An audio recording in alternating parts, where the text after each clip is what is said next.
Tala fatua watamua mai Samoa le nei fo itula.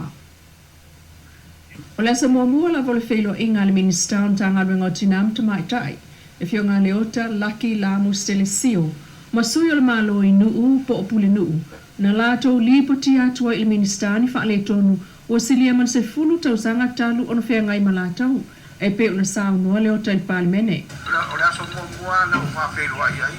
A fa pema. O mas futa sanga ni to si ya mato to le lo pole la mera fa ya fa no mato le fa ya e to tia o fraccio o tongira ya lo sala ri mas fulu ya su yo lu i le lo va ya so ai lo sala u ya su it pata ss e ma volu mato la voli e lo su it pata sta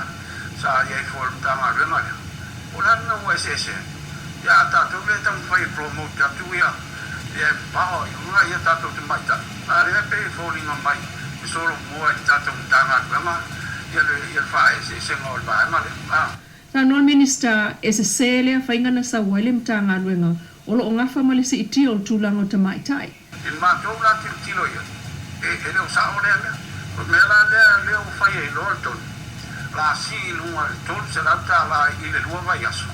mo i lato uma ya o te loa o se whainga tusalea o a lea e o ngatasi lava matato wha moe moere iai o le tu tia i lunga o tūlanga o le iai tonu te maitai tato whainga whiwhiringa tato ngā ruanga whai o sui o nuu i le malo e ngafal te maitai mātina e tau mawhapaleni ma le wha mai no le si o manga ai o atina e pe o whalalanga ma whal komiti ai o le alii e ngafa ma le puipuinga o le while mua le nuu ai o le whai mea tonu i whaai unga whai. E se fulu miliona tāra le tupe le malo o le atu ina atu i whaalapo kutonga tuma o tile o lo ngafa ma le whaatinonga o whale apitanga mautu mo ainga mātitiva ma le tango lima i totonu o le 5 tausanga o le nofo inga mua le malo o pale mai nei le fas. Peta ele i whaailo mai po o il whaalapo kutonga tuma o tilea o le atu ina atu i elita i 2 miliona tāra le tausanga e amata si iai so i fuanga o tangata e le lava ta mau ainga. Mai ua whautua ina i fo i le malo nu. E tilo i o lato wa fiu anga po o ai e na vea ai i mea nei o na mwhaile o na iloa i lato e fia maua i afsosoani. Taimi nei lo wha ngā solo sa i ngā tūpela o whainga ruenga le adra Samoa e wha awa wai lato afsosoani si tio so i fuanga o ainga i le tunu e au fia ai ma le fausia le au whale apitanga o ainga o lo nofo pe i whale o. O le manulau tia le malo o tula i mai nei le fas o le tau mawhai ia si itia le soifua manui au tangata. O le si itia le whaitau o tātou tangata ua maua wha ma i le pipisi mai si wha le tonu. Ua si itia i le tunu u lea na wha manatu mai le minsta o tinam tama i ta i mole si le fia. O tūlanga nei ua o iei Samoa e au na nofo uta i ai nei fwai numera e le o iei se wha ai titia ai o lo oanga i pia ilunga. o le mea na le foi sa fa age foi ni se fina ngalo le fa pempa wa bua lunga TTP ale foi ia wat foi lunga ma na isi o tato fa no pela lai dai pe ila lo le so fo malo lo ina todos fu posene ila to e pla wala vere che toto va lua suka mu ya le ta o le NCT ono fu lima la posene tata o ala ver tino puta ya le ta te lo a tono tato ale le lo a foi tono il volta le giuranga le ya se la todos fu la fai o tata la o tono le fa mato ora ya wa ilunga i tau sanga ya pa solo tola ya fa se la uni mas fu la fai o la to oro tono to ese termine la foi al wa lu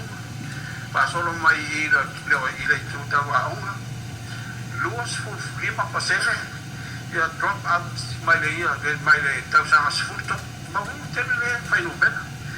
luas fu pasere drop out mai le sanga sfurtas a fuala ia fai no bela a ton a uta te fina o fai no bela la fai no bela mo ia fai no bela a tanto ma fa le o le ale a wala tau tanto fai ina ia tau ma fai fa le ia tili ia fa le tanto fai no bela o le bela na le te fai tu ai le la force mai le ata o le fua le so fu manuia o le male tam mal fuanga o le atina e non tama o se ngā ruenga lui tau nā i tātou mātou, o le tamu whai e whapālengi ia nā whai o tātou tupe ia mo, se o le ina ia mawhai, o na o whātasi, ia le tūlanga le wā, ka sifuru lua pasete o le whaalele i lātou whai ngāka, o le formal employment, o lona wingo, e toa tēle i o tangata ia i lalo ifo, ele o i tonu o le formal employment. Ola o le anga o lato skills, ele o le anga maa, ele o le fo ia lato qualifications fare. Ola lato le mawa ina ila i o ngā ruenga, e te tau o ona ele au ia lato silafia. Na mai ama pasi ai le tala i tupe whaasosoa, le lua whenua tasi, lua whenua na po. Ma toi tolu po ele fono le palmene le aso lua le vai aso fau. Mo le toi teu te wino le tula fono fai ngā palota. O nā teu ngai au fia le toi fai o le fale palota whaapitoa e palota i tangata savai i upolu nei. Mo le whaafai ngau fia o ngā ruenga ai awhamlanga inga. Ua pāsi ane le tala o le tupe. Ai fitu i tū malo e le aini o lato sui il palmene. Lea o le ato e fo i fai a lato palota laiti i se taimi o iluma. O watamua na mai Samoa i le nei yaso, whaasoi fuaia.